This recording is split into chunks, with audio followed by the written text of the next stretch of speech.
Hello viewers, welcome to your channel Stories Fair. Let's start our today's story that is क्या ये गीबत है। आज़म आज ही college में आया था।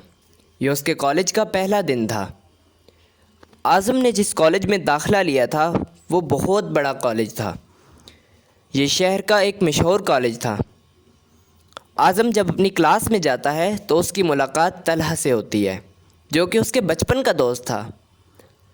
तलहा ने भी इसी कॉलेज में दाखिला लिया था। इसके बाद प्रोफेसर क्लास में आते हैं और लेक्चर देते हैं। तफरी के वक्त जब आज़म और तलहा कैंटीन में बैठकर लंच कर रहे होते हैं तो तभी क्लास के दो टॉपर्स उबैद और अनीस तलहा के पास आते हैं और उससे किताब मांगते हैं। तलहा उन्हें किताब देता है। उबैद तलहा से नए स्टूडेंट के बारे में पूछता है तो तलहा बताता है कि ये आज़म है जो कि मेरे बचपन का दोस्त है। इसका आज कॉलेज में पहला दिन है। तलहा बताता है कि ये भी पढ़ाई में बहुत आला है। ये स्कूल में हमेशा फर्स्ट आता था। तलहा का इतना कहना ही था कि उबैद और अनीस बोलते हैं कि यहाँ हम दोनों टॉपर्स हैं और ये आज़म जैसे लड़के हमसे आगे नहीं निकल सकते। इसके बाद वो दोनों यहाँ से चले जाते हैं।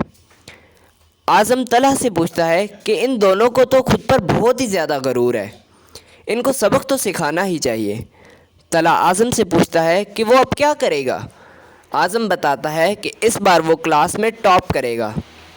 2-3 महीने के बाद आज तलहा आज़म से पूछता है कि कितनी तैयारी की है तो आज़म बताता है कि इंशाअल्लाह इस बार जीत हमारी ही होगी। ये बात उबैद और अनीस तक पहुंच जाती है। वो दोनों आज़म के पास आते हैं और कहते हैं कि इतना आसान नहीं कि तुम हमें हरा सको। उन्हें खुद पर बहुत ही ज़्यादा गरूर था। खैर, एक हफ़्ते बाद आज रिज़ल्ट आने वाला था। आज़म, तलहा, उबैद और अनीस चारों नोटिस बोर्ड के पास जाते हैं। जब वो रिज़ल्ट देखते हैं तो इस बार रिज़ल्ट अलग ही होता है। इस बार आज़म और तलहा ने टॉप किया होता है। जब उबैद और अनीस ये देखते हैं तो उन्हें शर्मिंदगी की बजाय गुस्सा आता है। तभी आज़म उन्हें कहता है best of luck for next exams. इसके बाद वो चारों क्लास में जाते हैं। उबैद और अनीस दोनों आज़म से बदला लेने का सोचते हैं। वो सोचते हैं कि हमें ऐसा क्या करना चाहिए जिससे हम आज़म को नीचा दिखा सकें। वो दोनों एक मंसूबा बनाते हैं। सिर्फ बदले की खातिर वो लोग मुनाफिकत इख्तियार कर लेते हैं, एक बुराई को अपना लेते हैं। उबैद और अनीस दोनों आज़म के पास जाते हैं और अपनी गलती का एतराफ़ करते हैं और उससे मुआफ़ी मांगते हैं। वो ये कहते हैं कि हमें माफ़ कर दो, हमें पता चल गया है कि गरूर का सर नीचा होता है। अगरचे उनके ये अल्फाज झूठ थे लेकिन आज़म ने उसे सच मान लिया और उन्हें माफ़ कर दिया। उन्होंने आज़म की तरफ दोस्ती का हाथ बढ़ाया और आज़म ने उनसे दोस्ती कर ली। उस दिन के बाद आज़म ने उन पर आंख बंद करके यकीन करना शुरू कर दिया। उस दिन के बाद तलहा, आज़म, उबैद और अनीस चारों एक साथ मिलकर पढ़ते, नेज़ हर काम मिलकर करते। अब वो वक्त करीब आ रहा था जब उबैद और अनीस अपनी आखिरी चाल चलने वाले थे। उन्हें एक ऐसे मौके की तलाश थी जब वो आज़म को सबकी नज़रों में गिरा सकें।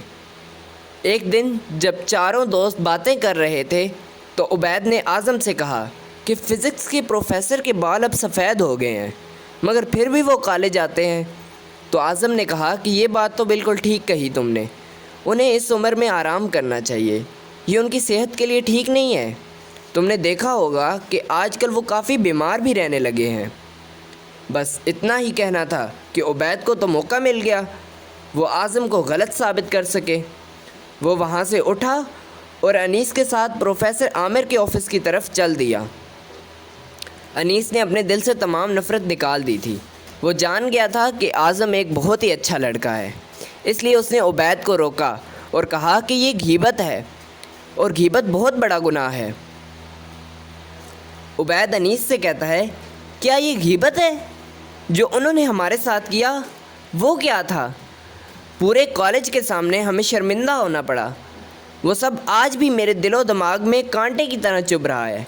انیس نے کہا کہ یہ صرف غیبت ہی نہیں بلکہ بہتان ہے، کیونکہ تم اس کے صحیح الفاظ کو غلط بنا کر پروفیسر عامر کو بتانے والے ہو، تم انہیں وہ کچھ بتانے والے ہو جو تو اس نے کہا ہی نہیں۔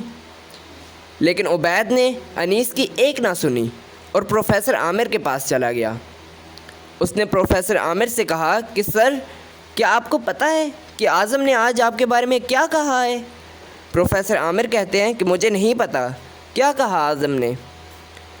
عبید کہتا ہے کہ سر، اعظم کہہ رہا تھا کہ فزکس کے سر کی عمر پڑھانے کی نہیں ہے، گھر بیٹھنے کی ہے، سارا دن کلاس میں کھانستا رہتا ہے۔ اس کے بعد عبید کہتا ہے کہ سر، اس نے تو آپ پر شاعری بھی کی ہے۔ سر نے کہا کیسی شاعری؟ تو عبید کہتا ہے سر، اس نے یہ الفاظ آپ کے لیے کہے ہیں: ہم بے بس ہیں لاچار، بیمار ہے بڈھا بیمار، نہ عقل ہے نہ دماغ، بیمار ہے بڈھا بیمار، آفت ہے آفت یار، بیمار ہے بڈھا بیمار۔ یہ کہنا ہی تھا کہ پروفیسر عامر نے عبید کو رکھ کر تھپڑ مارا۔ عبید نے سر سے کہا کہ سر، یہ سب تو اعظم نے کہا ہے، آپ نے مجھے کیوں مارا ہے؟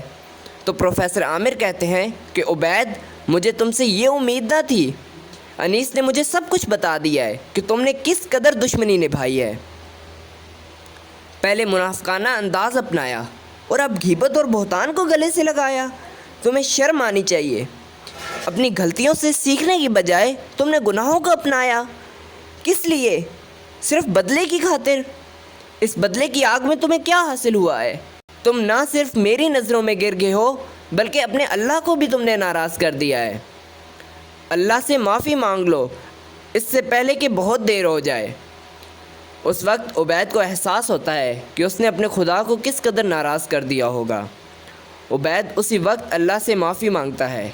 اس کے بعد وہ پروفیسر عامر، انیس، طلحہ اور اعظم سے بھی معافی مانگتا ہے۔ پروفیسر عامر اور اس کے دوست اسے معاف کر دیتے ہیں۔ اس کے بعد عبید خود سے یہ وعدہ کرتا ہے کہ وہ کبھی بھی بدلے کی خاطر غلط راہ نہیں چنے گا۔ یہ کہانی ہمیں ایک حقیقت سے روشناس کراتی ہے، اور وہ یہ ہے کہ ہم منافقت، غیبت اور بہتان کو کس قدر اپناتے ہیں اور ہمیں اس بات کا احساس تک نہیں ہوتا۔ صد افسوس کہ ہم اپنی خوشی کی خاطر اپنے خدا کو ناراض کر لیتے ہیں۔ کیا ہم ایسا نہیں کر سکتے کہ خدا کے احکام پر عمل کر لیں؟ کیا ہم خدا کو راضی نہیں رکھ سکتے؟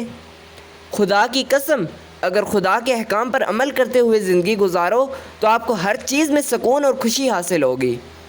بس ایک بار خدا پر بھروسہ تو کر کے دیکھو، اللہ تمام مشکلات کو حل کر دے گا اور تمہاری زندگی کو خوشیوں سے بھر دے گا اور اسے جنت کا ایک نمونہ بنا دے گا، کیونکہ اللہ تعالیٰ نے قرآن مجید میں ارشاد فرمایا ہے: الا بذکر اللہ وتطمئن القلوب، اور دلوں کا سکون اللہ تعالیٰ کے ذکر میں ہی ہے۔